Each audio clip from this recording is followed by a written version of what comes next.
One of the dire consequences of the cultural norming of transgenderism is the treatment of children who express confusion about their biological sex. At younger and younger ages, they are being encouraged to take part in what are called transition-affirming treatments that may be emotionally and physically damaging, and in some cases, irreversible.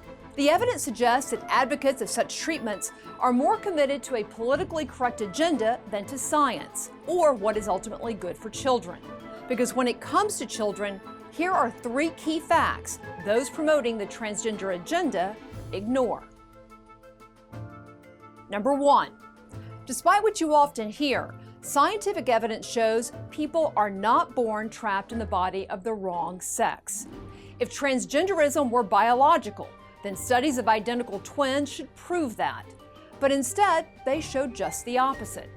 In a 2013 study of transgender twins, the largest of its kind, only 28% of the time did both identical twins, who contain 100% of the same DNA and are exposed to the same prenatal hormones, identify as transgender. That means that over 70% of the time, what contributed to one of the twins deciding they were the opposite sex of what they were born had nothing to do with biology. Number two, after passing through puberty, the majority of young children who originally expressed distress and confusion about their biological sex outgrew it. We're talking 75 to 95% of such children.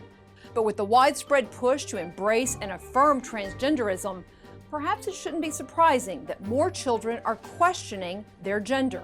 In the United Kingdom, for example, a government-affiliated health service dealing in gender identity issues for those under the age of 18 experienced a 2,000% increase in patient referrals since 2009.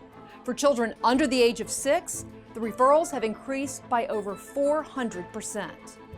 Number three, medical treatments often used to treat children with gender dysphoria have not been proven safe. Serious questions remain, including whether such treatments may cause obesity and testicular cancer in males, and decrease bone and muscle growth and infertility in both sexes.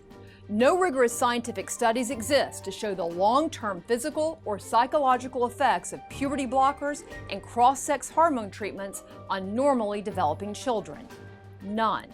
The rush by the media, cultural elites, and politically correct medical organizations to normalize and embrace transgenderism has no time for fact-finding. So much for science, and so much for having the best interest of children at heart. Parents, beware.